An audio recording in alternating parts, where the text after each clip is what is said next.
Mi nombre es Hilda Paula Gómez Salgado, soy secretaria académica del Modelo de Naciones Unidas del Liceo Franco Mexicano y es un honor para mí presentarles al ponente del Alto Comisionado de las Naciones Unidas para los Derechos Humanos, el señor Mohamed Shafiki. Bueno, procederé a presentarlo. Él ha sido director de Estudios y Previsiones Financieras, así como ministro de la Economía y de Finanzas desde 2004. De igual forma, es profesor de la Facultad de Ciencias Jurídicas, Económicas y Sociales Rabat y otros establecimientos. Es un honor para nosotros contar con la presencia del embajador de Marruecos en México, en el Liceo Franco Mexicano, y señor Mohamed Shafiki tiene la palabra.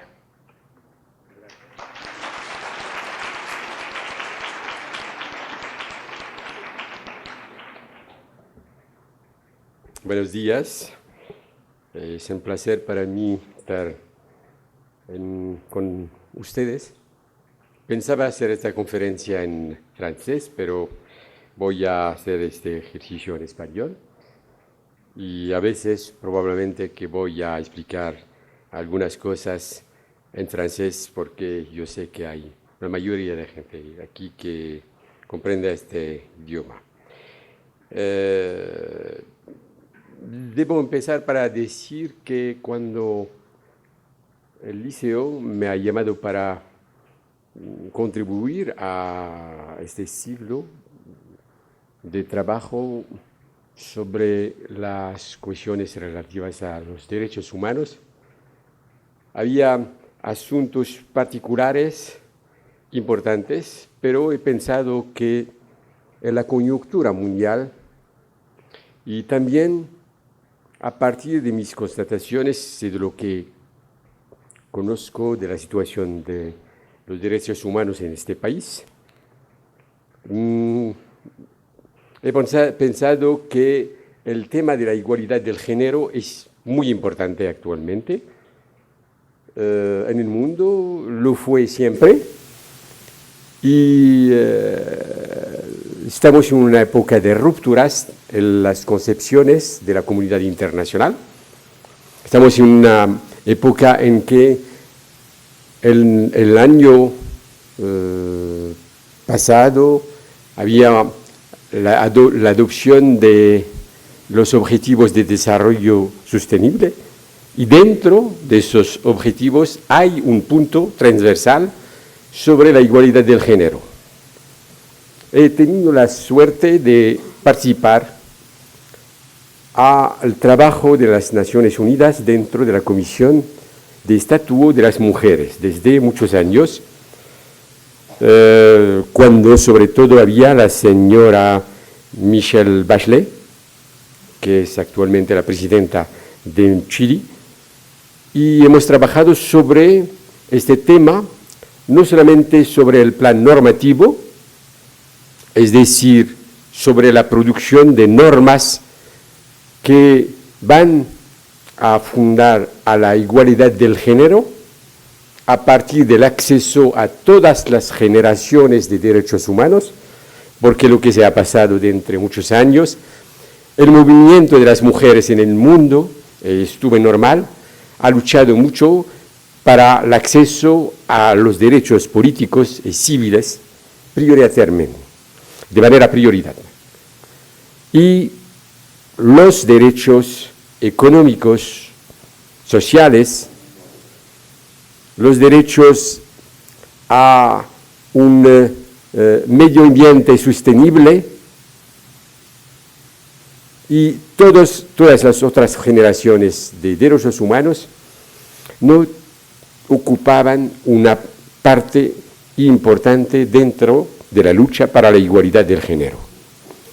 Lo que está pasando hoy es que la gente se da cuenta que estos derechos son muy importantes. ¿Por qué? Históricamente, la desigualdad del género ha empezado a partir de lo que dicen los antropólogos dentro de las comunidades primitivas, a partir de la organización económica y social de esas comunidades primitivas. En estas épocas en que la vida de las mujeres y de los hombres se se organiza alrededor de la pesca, de la chasse, de la cueillette. Había una división del trabajo que hacía que las mujeres se quedan en casa y los hombres ocupan a esos espacios para buscar a la comida. Y esta división no es algo anormal dentro de la conciencia de estas comunidades, porque la supervivencia de estas comunidades depende de la dimensión de territorios que ocupan. Y para ocupar a territorios importantes hay que haber una fuerza demográfica importante, es decir, mucho más de niños, de niñas para ocupar a estos espacios. ¿Y quién detiene la capacidad para dar nacimiento a esas nuevas generaciones? Son las mujeres. Y había guerras entre esas comunidades primitivas, y cuando un grupo gana una guerra, hay una apropiación de las mujeres del otro grupo. Es decir, que el control de la fecundidad estuvo un elemento importante para definir a la plaza de las mujeres dentro de la sociedad. Desde este momento había una desigualdad alrededor de cuestiones económicas prioritariamente. Y sobre esta base hay ideologías, hay cultura que intenta legitimar a este tipo de situación. Lo que quiero decir es que al origen de la organización social había una lógica de desigualdad del género como elemento fundamental de la organización social. Eso quiere decir que cuando analizamos a la evolución de la humanidad, hay una complejificación de las sociedades, pero este principio no ha jamás cambiado. Y podemos decir, a partir de muchos estudios, que el tema de la desigualdad de manera general, que es un tema muy actual, tiene una relación particular y fundamental con la desigualdad del género. Hay muchos análisis que muestran, por ejemplo, que el nivel de los ingresos, de los salarios, el costo del trabajo, dependen de manera íntima y determinante del trabajo que no es pagado de las mujeres. Si el trabajo, por ejemplo, en domicilio se pagará, el nivel de remuneración del trabajo a nivel formal va a aumentar. Y entonces la sostenibilidad de las empresas en el entorno del capitalismo se funda sobre esta desigualdad y el hecho que el trabajo doméstico no es un trabajo que pide remuneración. Hay estudios en el mundo que muestran que las mujeres al nivel global de la economía mundial dan 2 a 5 horas cada día, es el mínimo, de trabajo que no se paga, no remuneré. Y que si contamos a este trabajo en términos de remuneración, el PIB, el Producto Interno Bruto de países como los Estados Unidos puede aumentar, por ejemplo, de 9%.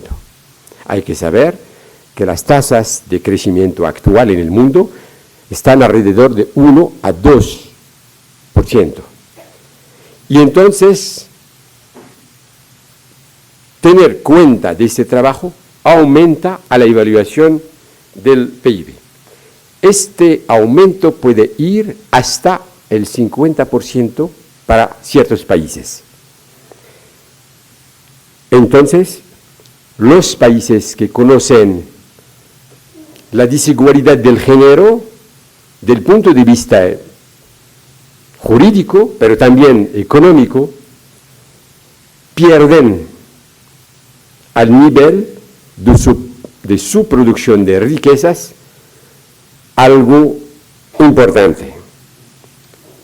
Y tenemos el caso de países que actualmente se dan cuenta que es un elemento fundamental. Es el caso, por ejemplo, de Japón. La crisis que conoce Japón actualmente, los dirigentes de este país piensan que la mejor manera de salir de esta crisis, que ha durado más de 20 años, es la integración de las mujeres en el mercado del trabajo. Porque la desigualdad empieza a partir de la división sexual del trabajo,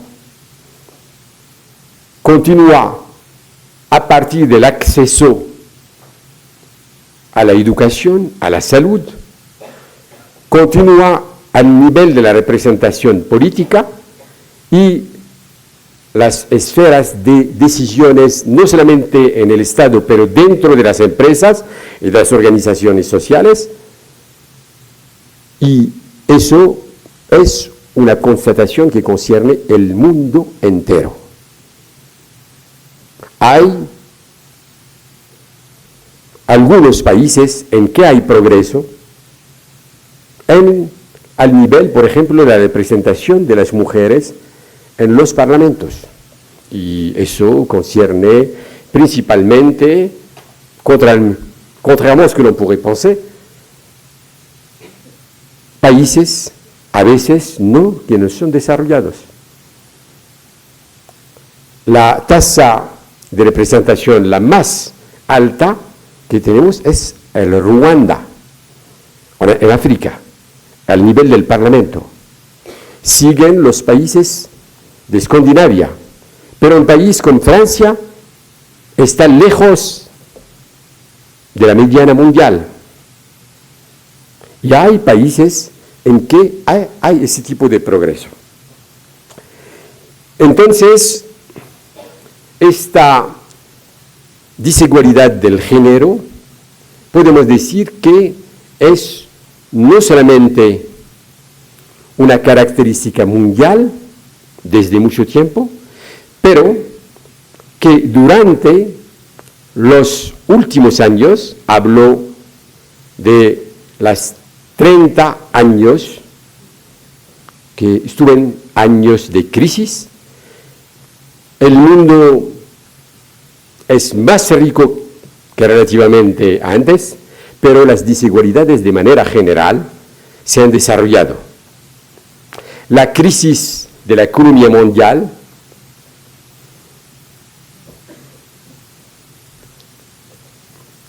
ha dado consecuencias sobre el desarrollo de las desigualdades, porque esas desigualdades han tocado a 3 niveles.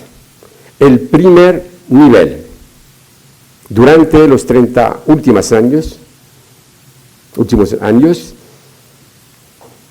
hay un desarrollo de las desigualdades de territorios, desigualdades territoriales.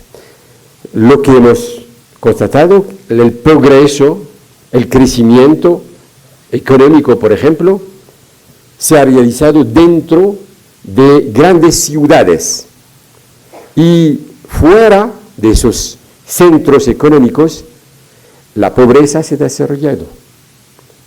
Y dentro de esas grandes ciudades también hay regiones en que hay un crecimiento, una creación de riquezas muy importantes, pero alrededor hay un desarrollo de la pobreza. Eso se puede constatar cuando salen ustedes en México, los municipios que hay alrededor, hay diferencias importantes. Eso quiere decir que el desarrollo en el mundo, que la imagen de prosperidad en el mundo concierne puntos únicamente. y que alrededor de esos puntos hay desigualdades, hay pobreza, hay rechazo de una parte de la población. Yo vengo de una región que ha conocido lo que se llama la primavera árabe. Todo lo que se escribía sobre ciertos países, habló por ejemplo de Tunisia, antes de la primavera árabe, los reportes del Banco Mundial, del Fondo Monetario Internacional, hablan de una economía que se desarrolla de manera rápida, que asegura reformas y que responde a criterios de gobernanza y de regulación moderna. Pero cuando las revueltas han empezado, todo el mundo y los expertos de instituciones financieras internacionales descubren por la primera vez que cuando se habla de estas cosas positivas, se hablaba únicamente de la ciudad de Túnez. Y alrededor es un espacio de pobreza. Eso es un ejemplo.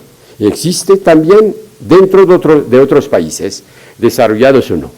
Y entonces hay desigualdades del territorio, que son importantes porque los territorios tienen un fondo también de género.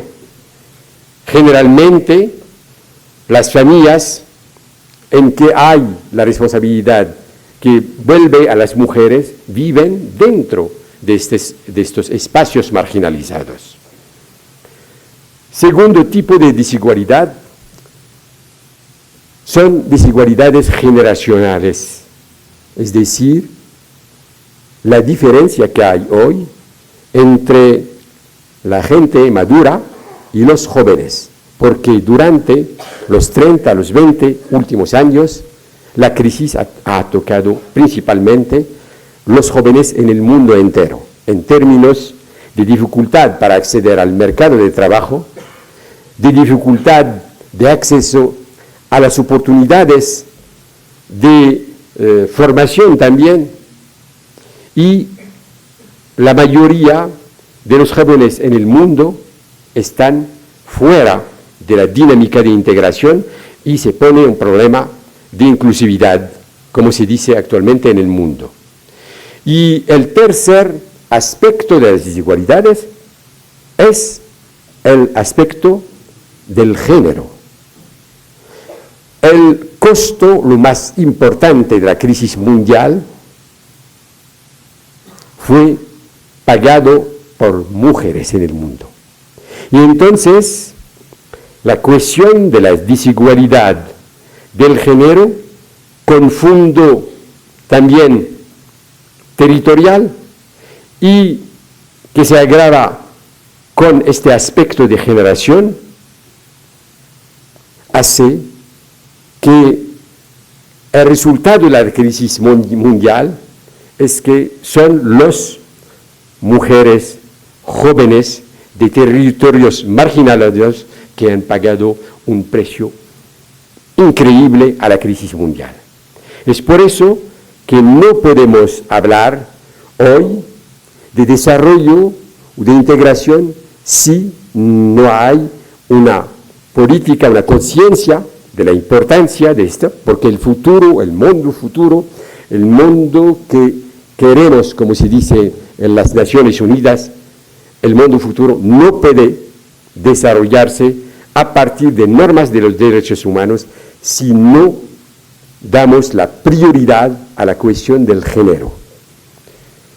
Es mi primera conclusión.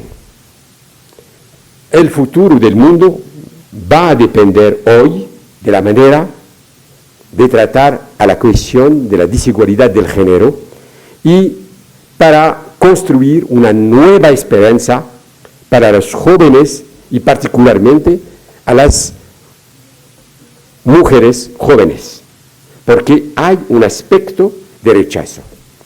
Este problema se complica a partir de consideraciones también ideológicas, religiosas, y dentro de un mundo en que se desarrolla el populismo y las ideas de la extrema derecha en el mundo, como se constata al norte, en Europa, es un entorno que no es favorable a la igualdad del género. Y entonces, hoy lo que se dice, para desarrollar a nuevos modelos de desarrollo más inclusivos, más respetuosos de la dignidad humana, más respetuosos de los derechos de las mujeres en el mundo. Debemos cambiar a las bases de este tipo de desarrollo. Y eso pide dos cosas. La primera es de naturaleza jurídica. Hay que dar una efectividad jurídica a los derechos de las mujeres dentro de las constituciones, pero también dentro de todo el arsenal jurídico que organiza a la vida social, código de familia, código penal, todos los aspectos del derecho. Eso depende de los países. Por ejemplo, en los países árabes, se dice, durante muchos años, la mayoría de estos países han firmado a los convenios internacionales de derechos humanos.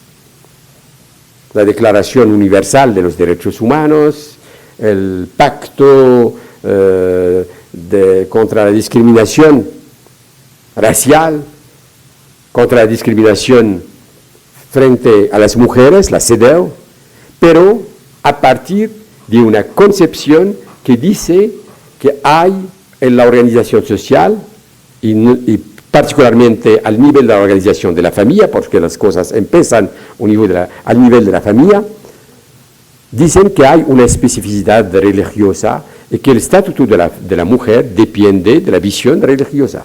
Y entonces no hay una concepción universal de los derechos humanos. Y eso pone en el mundo actualmente, al nivel del género, pero también al nivel de otras cuestiones que conciernen, por ejemplo, a este país, como la inmigración. Hay dos escuelas, hay gente que dice que hay derechos universales que deben ser respetadas en el mundo entero de la misma manera. Y también para las mujeres, no hay especificidad. Es un ser humano que tiene derechos como cualquier ser humano, de manera, no porque esta mujer es una madre, por ejemplo, porque dentro de muchos países, cuando queremos trabajar o hablar de los derechos de las mujeres, eso se trata al nivel del código de la familia. La mujer va a haber derechos como madre o como hija, pero no se trata de la mujer como persona humana sin otras características. Eso es uno de los problemas que sigue al nivel normativo. En el caso de Marruecos, hemos conocido 3 reformas de la Constitución. En 1992, 1996 y en 2011. 3 reformas en 2 décadas, porque había un movimiento de lucha para la democracia y para la igualdad del género. La primera petición que ha dado a un resultado importante, la reforma del Código de la Familia, ha recibido 1 millón de firmas. Es histórico en esta región. Y las 3 reformas de la Constitución, todo el debate se ha desarrollado sobre la cuestión de la acepción universal de los derechos humanos para salir de la especificidad. Y eso pide una visión que reconoce a todos los convenios internacionales que deben aplicarse dentro de este país, a partir de este reconocimiento. Es decir, que eso va a abrir a una dinámica de reforma jurídica al nivel normativo. Y entonces, eso es un ejemplo, simplemente, hay un esfuerzo dentro de muchos países, un esfuerzo a hacer para integrar a las normas de derechos humanos y de igualdad del género dentro de las legislaciones. Pienso, por ejemplo, al debate que hemos conocido aquí en México sobre la constitución de la ciudad, del Estado de México.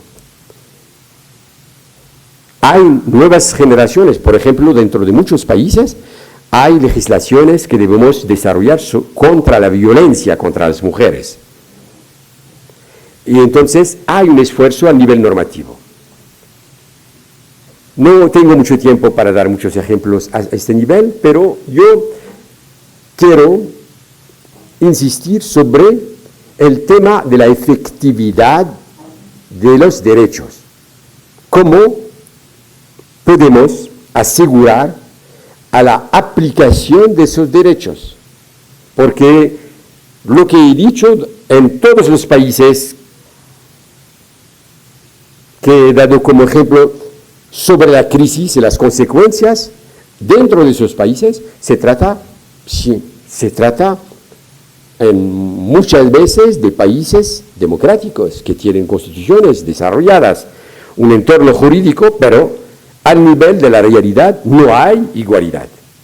Y entonces hay un problema en el mundo entero sobre la manera de asegurar el acceso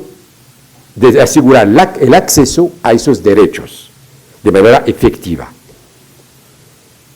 El acceso al derecho al trabajo, el acceso a la efectividad de la salud, el acceso a la educación libre y una educación para asegurar a la igualdad de las suertes, de las oportunidades, son cuestiones fundamentales en el mundo hoy.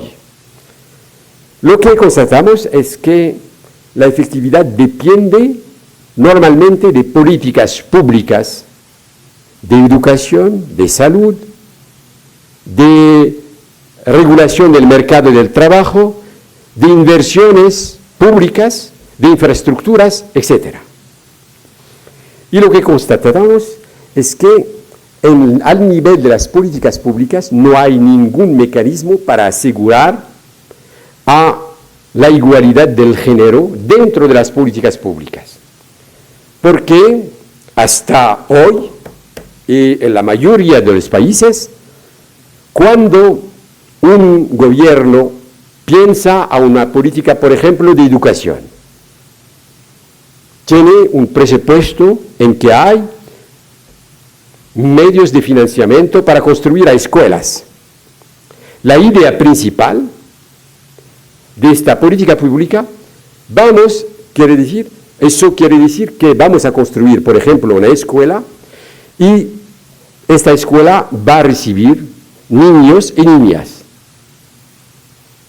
Y la defensa de un peso es neutra, no tiene cuenta de las diferencias del género.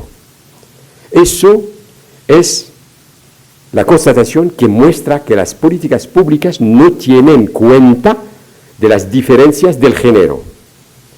Lo que hemos constatado dentro de muchos países en que hay un esfuerzo de escolarización para llegar al 100% de escolarización de los niños, en el medio rural, las tasas de escolarización de las niñas son bajas, porque la escuela, cuando se construye la escuela, no hay una concepción que tiene cuenta del género. Eso no parece evidente. En el medio rural, en Marruecos, o dentro de otros países, cuando una escuela no tiene un muro, las niñas no vienen. Cuando no hay servicios sanitarios de agua específicos para las niñas no vienen. Eso quiere decir que hay una constatación. Las necesidades de la población para niñas, pero también para todas las categorías de edades, parten de la idea que no tenemos la misma forma de necesidades mujeres y hombres. Y entonces, haber una política pública de escolarización, de generalización de la escolarización, que no tiene cuenta de esas diferencias de necesidades, eso explica por qué esas políticas no llegan a los resultados. Y entonces, antes de poner una política pública y un presupuesto, ese presupuesto debe decir cuántas niñas vamos a escolarizar, cuántos niños, porque hay diferencias. Eso es un primer aspecto. Lo que se ha constatado también, si una política pública de educación o de salud tiene cuenta del género, eso no es suficiente. Porque en el medio rural, en las campañas, en los pueblos, hay una división sexual del trabajo dentro de las familias campesinas. Por ejemplo, en ciertos países, la carga de buscar el agua es una carga femenina. Entonces, las niñas van a buscar el agua.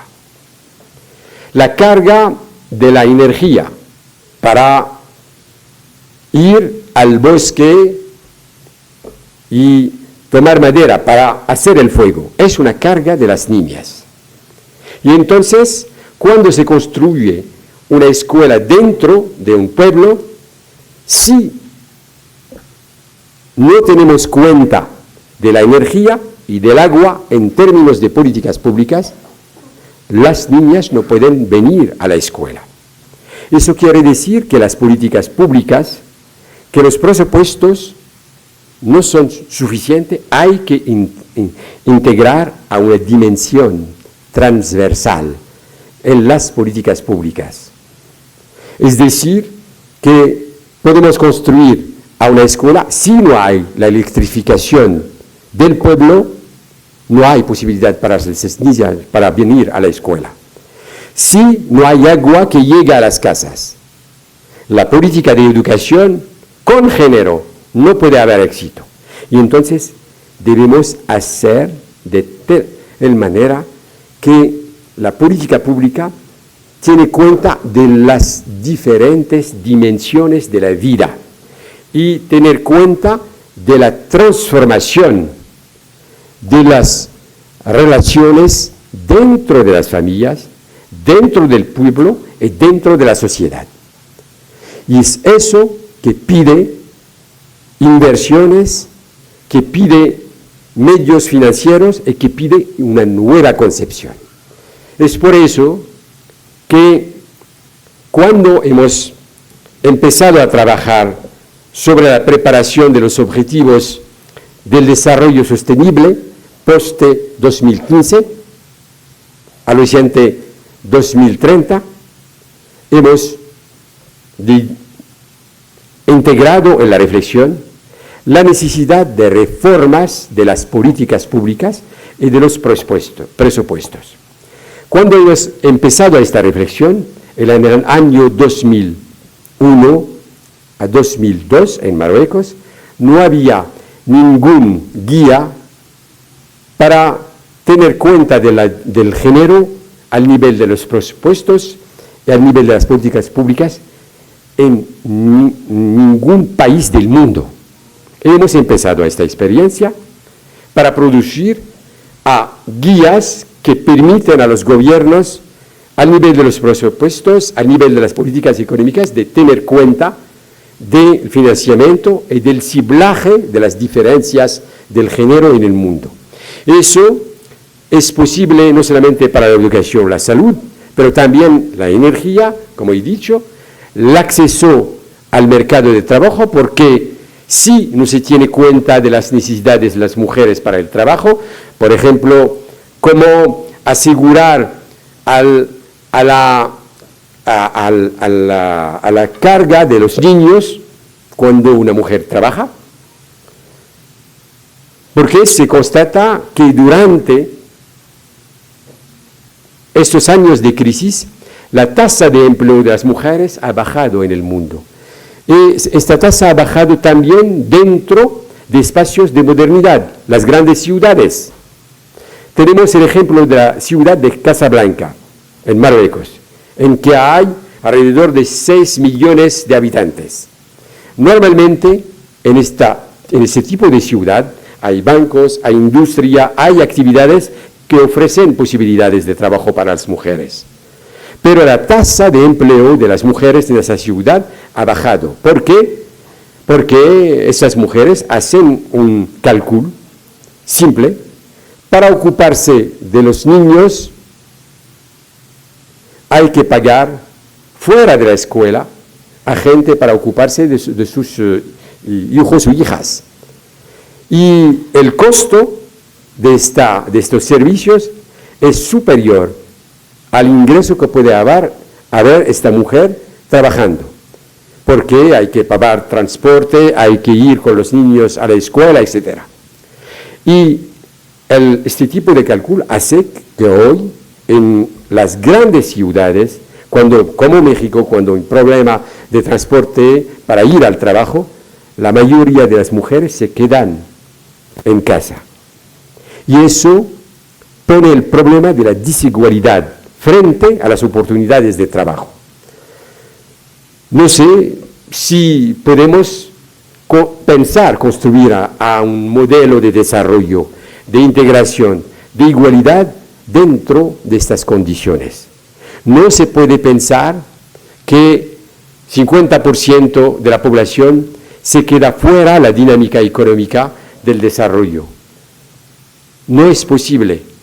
Y entonces, los nuevos modelos de desarrollo que van a haber una capacidad de inclusividad deben hacer de tal manera que las políticas públicas deben tener en cuenta estas diferencias de género, y es por eso que el acceso a los derechos humanos del punto de vista del género es hoy un asunto estratégico.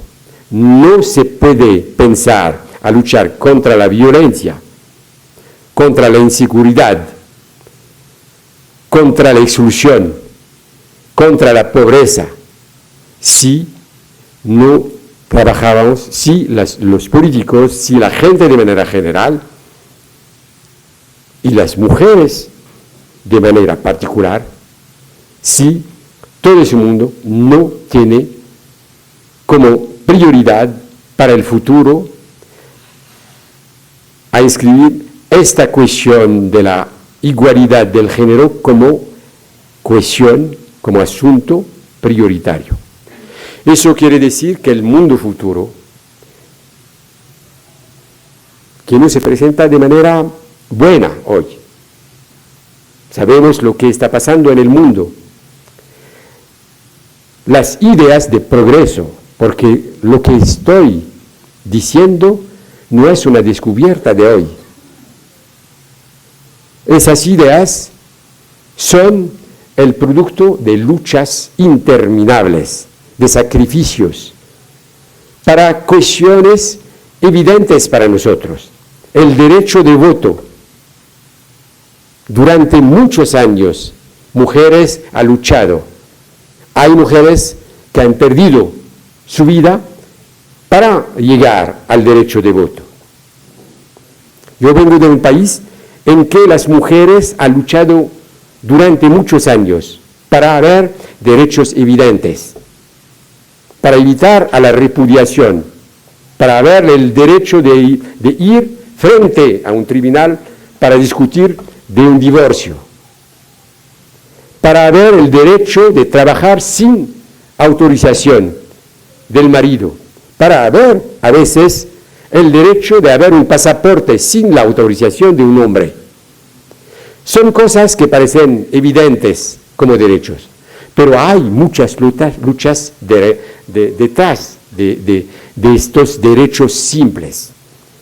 Y en un momento en que hay una regresión ideológica, política y cultural en el mundo, en que hay fantasmas del pasado que han dado consecuencias muy graves en la historia de la humanidad y en la historia reciente. El fascismo, que ha dado las guerras y millones de muertes. A partir de este tipo de populismo se desarrolla hoy. Y entonces la primera responsabilidad de los jóvenes y de las mujeres particularmente es luchar para guardar a esas referencias el acceso a esos derechos, el reconocimiento de esos derechos, de tal manera que no se olvida la lucha de generaciones y generaciones para llegar a este tipo de situación. Y entonces yo pienso que las cuestiones de políticas públicas deben ser un asunto dentro de sus discusiones sobre los derechos humanos. Lo que se pasa generalmente es que los movimientos de lucha para los derechos humanos guardan una prioridad para el aspecto normativo, pero el aspecto de transformación de la vida real de las mujeres, de los hombres, de los niños, de las niñas, eso depende de mecanismos de políticas públicas, de acciones. La mayoría de la gente, cuando se habla de presupuesto, piensan que es una cuestión de tecnócratas, que es difícil. Cuando hemos empezado al trabajo sobre el presupuesto sensible al género, les pido entrar en el internet y ver lo que se dice sobre este asunto muy importante. Cuando hemos empezado, la manera de trabajar sobre las políticas públicas para haber una visión integrada de la política de educación, del agua, de la ruta, etc., eso transforma el presupuesto que se transforma, que pide que transforma al presupuesto de tal manera que cuando una persona ve un presupuesto, comprende que estos millones de dólares o de pesos van a concerner una región, van a concerner un número de mujeres o de niñas, de hombres, es concreto. Y entonces, lo que fue una presentación tecnocrática se transforma en un elemento que cada persona puede conocer. Eso es un elemento fundamental de la democracia. No hay democracia si no hay redevabilidad. Il n'y a pas de démocratie s'il n'y a pas de redevabilité. Et la redevabilité, c'est quand vous comprenez que dépense l'État, parce que c'est votre argent. Son los impuestos que pagan la población. Y entonces, render cuenta de la manera de ejecutar a los presupuestos es un elemento fundamental de la democracia. Es por eso que en la experiencia de Marruecos hemos desarrollado una evaluación de las políticas públicas del punto de vista del género.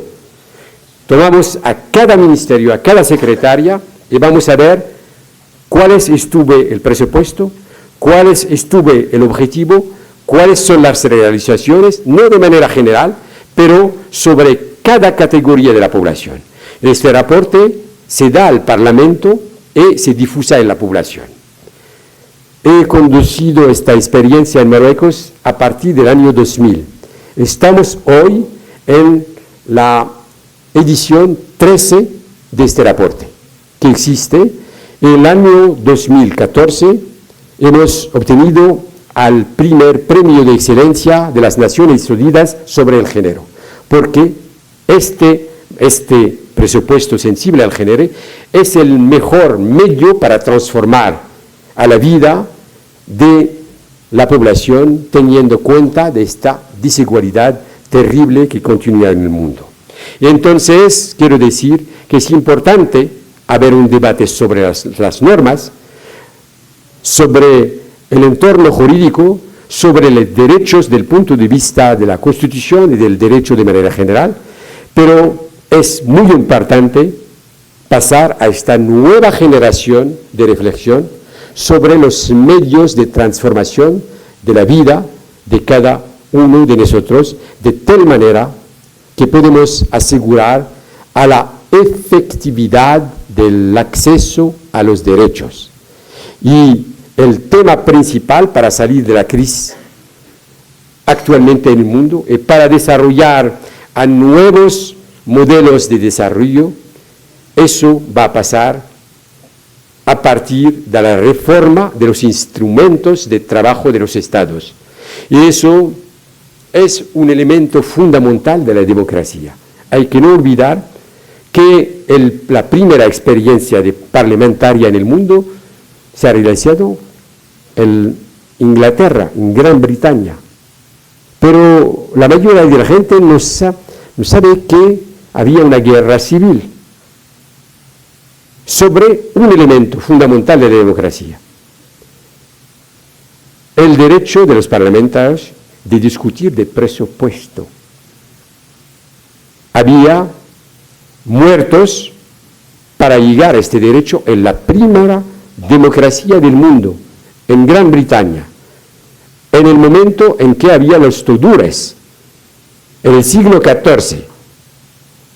Y entonces los ciudadanos y los jóvenes deben haber la posibilidad de discutir de lo que se hace con los presupuestos públicos para transformar a la realidad y para luchar contra las desigualdades. Bien, soy a su disposición para si hay preguntas sobre este asunto, y espero que este debate dentro de sus comisiones sobre los derechos humanos puede ir al nivel en que se ponen estas cuestiones de la transformación económica, social y política de nuestras sociedades, y eso es el asunto prioritario en el mundo, porque si no hay movilización alrededor de esos objetivos, vamos a conocer a un mundo con su cara negra de populismo, de visión de rechazo, de exclusión, de políticas públicas que no respetan a la dignidad humana. Eso es una responsabilidad de su generación, porque sus padres, sus abuelos han luchado durante muchos años para realizar el derecho para ustedes, para haber un mínimo de acceso a la educación, al sueño, a la felicidad. Y eso no puede realizarse sin igualdad de manera general, igualdad del género de manera particular. Muchas gracias.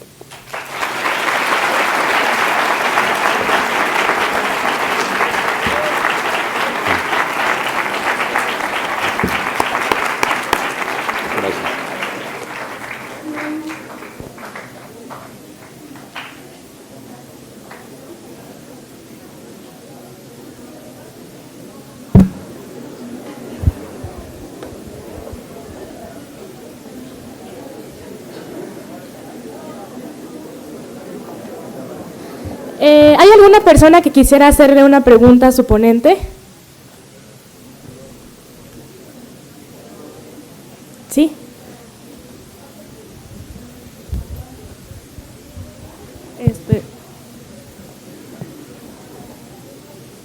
Bueno, me pareció bastante interesante el hecho de que Marruecos sea un país que está integrando también la igualdad de género, y mi pregunta es cómo, porque si no mal entiendo, la religión oficial de su país es el Islam. El Islam, o sea, es un país musulmán. ¿Cómo lograron integrar la igualdad de género respetando la ley de la Sharia, por ejemplo? Gracias por su pregunta, es una pregunta importante, porque la actualidad en el mundo habla desafortunadamente de visiones del Islam que dan terrorismo, que rechazan a las mujeres. En el caso hay que decir que de manera general la cuestión de la desigualdad se encuentra en muchas religiones. En el caso del Islam, eso depende de la lectura que podemos hacer. Hay gente que tiene una lección sobre el Islam a partir de manera histórica. Por ejemplo, antes del Islam, en el desierto de Arabia Saudita, cuando una familia, cuando nace una niña, había la posibilidad de un infanticidio, es decir, dar la muerte a la... El Islam ha prohibido este tipo de práctica. Entonces, de manera relativa sobre el plan histórico, eso es un ejemplo simple, es un progreso. Pero después hay muchas interpretaciones y había un debate filosófico y el debate concierne, eso es paradoxal, a México, por ejemplo. Ayer, dentro de la Semana Cultural Árabe, hemos programado en el Colegio de México una discusión sobre el legado andaluz, sobre el plan filosófico. Hemos tratado de un gran filósofo árabe de Marruecos que vivía en Andalucía, que se llama Averroes, Ibn Rushd en árabe, que ha introducido al racionalismo dentro de la interpretación de la religión y que ha dado un elemento de progreso al mundo entero y a Europa, porque es él que ha traducido a Aristóteles. Dentro de la concepción filosófica de este tipo de interpretación del Islam, no hay fundamentalmente un aspecto de desigualdad dentro de la religión. Eso es el pasado. Pero hay dentro de esta historia la regresión económica, social que ha conocido el mundo árabe, porque a partir del fin del siglo XIV hay el renacimiento europeo con nuevas ideas, con separación de religión, entre la religión y el Estado, y en el sur del Mediterráneo una regresión. Y a este momento ideas regresivas a partir de la religión se han desarrollado. Para llegar a la situación actual, voy a hablar rápidamente de la experiencia de Marruecos. Yo he tenido la suerte de trabajar con militantes del feminismo en Marruecos. Hemos creado en los años 80 el primer diario sobre la igualdad del género en el mundo árabe. Hemos empezado así. Y en un cierto momento, para el cambio del Código de la Familia, hemos organizado a una de las más grandes manifestaciones de la historia del país en Rabat y en la capital. Y la reacción de los islamistas estuvo la organización de una gran manifestación contra la nuestra en Casablanca. Y entonces había una polarización dentro del país porque hay dos concepciones. Y a partir de este momento, las mujeres en Marruecos han comprendido a una cosa: hay que luchar dentro del entorno de la religión para defender a una visión progresista de la religión. Y entonces, eso quiere decir que no hay sharia o que no hay una visión única dentro de las religiones, y que es un espacio de lucha. Y cuando hemos creado a una comisión encabezada con un profesor de religión, había mujeres para defender al punto de vista progresista para el cambio del código de la familia. Y hemos transformado a una reacción islamista en una oportunidad para cambiar al código de la familia. Eso quiere decir que no hay un punto de vista único en la religión, y entonces es por eso que he dicho que en esos países hay posibilidad para integrar a la acepción universal de los derechos humanos fuera de toda interpretación de la religión. Es eso lo que está pasando, y saben hoy que eso no es un problema único en el Islam. No sé si conocen un gran filósofo francés,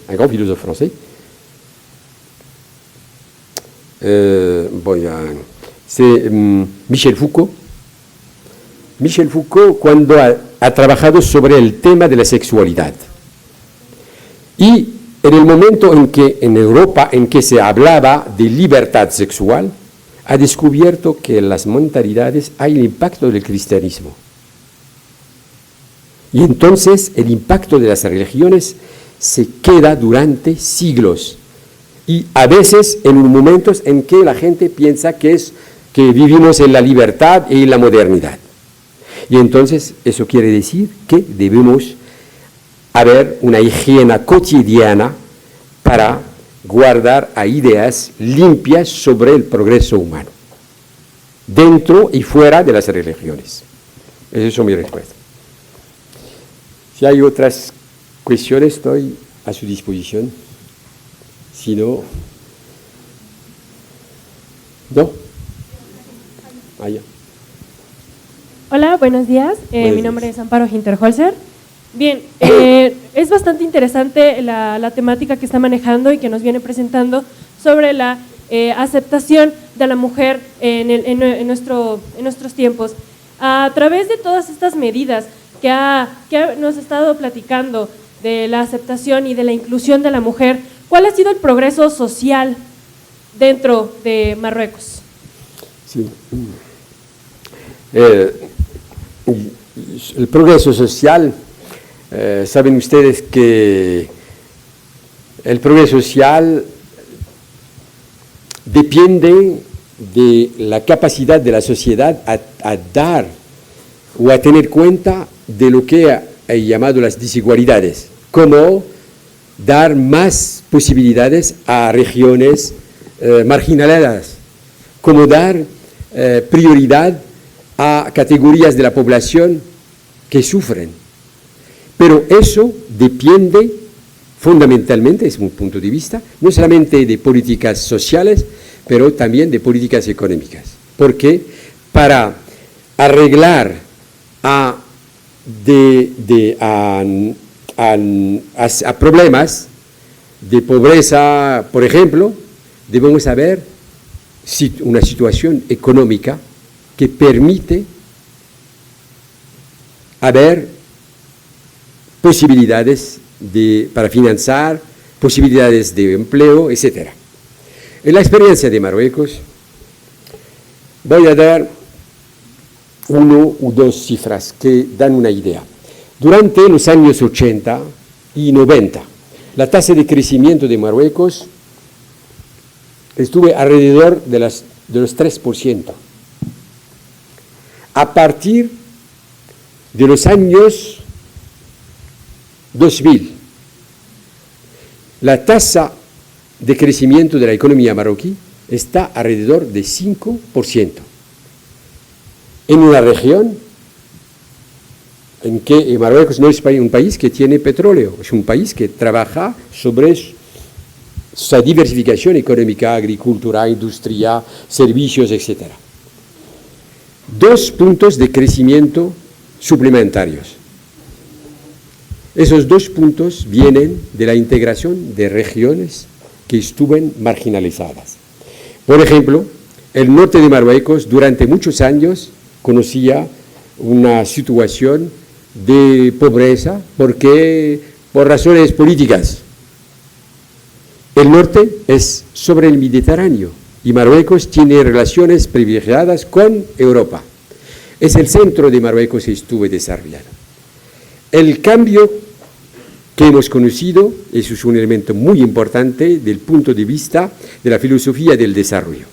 Cuando Marruecos se ha abierto sobre su norte y su sur, esas regiones han conocido una nueva dinámica de crecimiento económico. El resultado es que hoy las regiones que crecen más que la mediana del crecimiento nacional son las nuevas regiones integradas. Eso quiere decir que la cohesión de la desigualdad territorial que existe en el mundo es al mismo tiempo una manera de encontrar nuevas soluciones de desarrollo. Un ejemplo simple, antes Marruecos, primera exportación de Marruecos fue exportación de fosfatos para producir a fertilizantes para la agricultura. Hoy saben cuál es la primera exportación de Marruecos, son los coches y los productos aeronáuticos.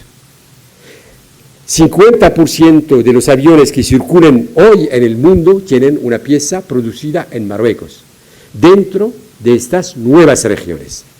Es decir, que cuando luchamos contra la desigualdad territorial y cuando tenemos una política de inclusión territorial, podemos crear condiciones de crecimiento económico, pero también de una política social progresista. En estas nuevas regiones, coches, producción de aeronáutico. El aeronáutico, la mayoría de las trabajadoras son mujeres marroquíes, con alta expertise. Y entonces el nivel de los salarios femeninos han crecido, hay nuevas oportunidades. Eso es el fondo de una nueva política social que permite a las mujeres aprovechar de esta nueva política económica y social. Porque cuando se hace únicamente una política social sin integración, sin posibilidad de inclusión de las mujeres, no hay resultados muy significativos. Eso no quiere decir que los problemas no existen. No. He dicho que en ciertas ciudades, Casablanca es el centro, no es el norte de Marruecos. El norte de Marruecos, para dar una idea, son inversiones también que responden a una lógica de discriminación económica en favor de una región. Hemos creado el más grande puerto del Mediterráneo. Es clasificado hoy dentro de los 20 primeros puertos en el mundo. Y alrededor de este puerto hay nuevas actividades que dan oportunidades a las mujeres y a los jóvenes. ¿Es eso la respuesta? Eso es un buen ejemplo para decir que la mejor manera hoy de desarrollar a un país es luchar contra las desigualdades de toda naturaleza. Es una lección fundamental de la evolución del mundo. Eso es necesario también porque cuando empezamos a eso, por ejemplo, el acceso a la energía, no se puede hacer a partir de lo que conocemos hoy, la luz, a partir únicamente de la electricidad de manera tradicional, porque hay que no olvidar que la luz que tenemos hoy es una descubierta del siglo XIX. La manera de gestionar el agua es el siglo XIX. El mundo futuro no puede funcionar sobre este tipo de solución. Vamos a conocer una transición energética, es el sol que va y el viento que van a determinar el futuro. No hay posibilidad en el mundo para generalizar el beneficio de la electricidad a partir de soluciones fósiles, porque hay un problema de desequilibrio del medio ambiente. Y entonces también luchar contra las desigualdades al nivel del acceso a la energía pide nuevas soluciones del futuro. Y entonces la lección, la lucha contra las desigualdades tiene una filosofía de progreso y pide innovaciones de progreso. El mundo futuro va a ser más igual a partir de descubiertas y de tecnologías nuevas. Es eso el progreso que van a conocer las nuevas generaciones. Muchas gracias y hasta la próxima. Gracias.